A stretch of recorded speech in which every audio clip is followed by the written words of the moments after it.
ఇప్పుడు 20,000 ఒక 100 పెట్టారు కదా జెండా పాట. అటువంటిప్పుడు ఎంత కొన్నారు? 18, 17, 18 కొన్నారు. 17, 18 కొన్నప్పుడు జెండా పాట పెట్టాల్సింది ఎంత?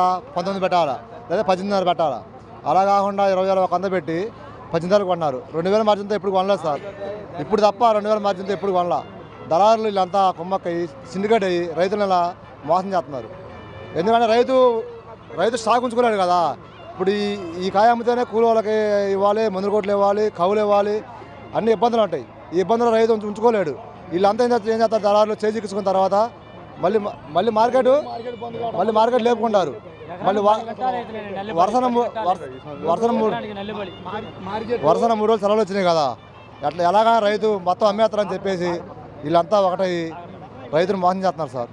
ఉండవాస్తవం అదే ఎక్స్పోర్ట్ లేకపోతే ఈ రేటు ఉండదు వాస్తవంగా అయితే.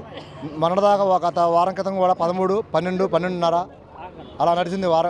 వారం క్రితం కూడా 4 రోజులు లేపారు. మిర్చికి వచ్చేసి 8,000 ఎట్లా చేసిరో కేంద్ర ప్రభుత్వం, ఇలాగే మిర్చికి కూడా 25,000 కన్ఫామ్ ధర కన్ఫామ్ చేస్తేనే మాకు కూడా మధ్య ధర ప్రకటిస్తేనే మాకంటూ గిట్టుబాటు ధర అయింది. లేదంటే మేము రైతులు బతికే పరిస్థితి కింద కూడా లేదండి. నేను 3 ఎకరాలు తోటేస్తే 13 బత్తాలు అయినాయి. కూలోళ్ళకి 50,000 అవుతుంది. ఇప్పుడు 3 లక్షలు పెట్టుబడి పెట్టినా నేను సావాలా బతకాలనా? ఇక్కడికి వచ్చినప్పుడు ఖరీదారులు ఈ కమిషన్ కొట్టలు వాళ్ళేం చేసుకుంటారు? కుమ్మకాయి 21,000 చేస్తే 13,000, 14,000 మేము మటసికి పోవాలా? ఏం గవర్నమెంట్ ఇది? గవర్నమెంట్ కంటే ఒక రూల్ లేదా? గవర్నమెంట్ రావాలి మా కోసం. ఇక్కడ మంత్రి తుమ్మల గారు రావాలి, వ్యవసాయ శాఖ మంత్రి దేనికోసం ఇక్కడ రావాలి. ఇలాంటి పరిస్థితుల్లో ఇక్కడ ఇప్పుడు కొట్టుకొని చావాల్సిన పరిస్థితి ఏర్పడింది. ఇలాంటప్పుడు ఇక ఎవరు సార్ మమ్మల్ని మాకెళ్ళి ఉండాల్సింది ఎవరు? మాకు తోడుగా ఉండాలంటే కేంద్ర ప్రభుత్వము, రాష్ట్ర ప్రభుత్వము వాళ్ళు ఏదో ఒకటి మమ్మల్ని 25,000 కనుక కనీసం మద్దతు ధర ప్రకటిస్తేనే మేము బతికే పరిస్థితి, లేదంటే లేదు. ఇది మాకు కావాల్సిందే సార్. 4 బస్తాలు తెచ్చిన ఏముంది, రైతులకు దానికి కూలి వాళ్ళకే సరిపోలే. ఇక్కడ వచ్చే వరకు 14,000 అడిగారు.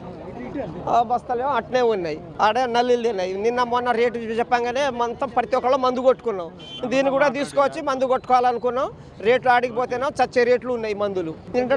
నిన్నటి మొన్నటి వరకు ఒక 4-5 కోట్లకు మందులు కొట్టుకున్నాం. దీనికి తగ్గిస్తారు. ఒక సిస్మేట్ ఎలక్ట్రో కొట్టాలంటే 2,500 అవుతుందండి.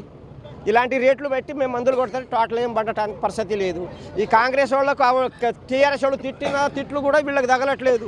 వాళ్ళు పక్క నుంచి కేటీఆర్ తిడుతూనే ఉండు. మొన్ననే కుంభకోణాలు అయినాయి బొగ్గులు అని, ఈ మిరపకాయలు కూడా కుంభకోణాలు అయినాయి అంటారు. వడ్లు కూడా మధ్య ధర అంటాడు, బోనస్ అంటాడు. ఆ బోనస్ ఇయ్యడు.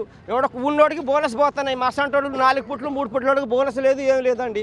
అదే 2,300, 2,100, 1,800, 1,900కి అమ్ముకుంటారు. ఇదే మా పరిస్థితి, కానీ ఏమీ లేదు.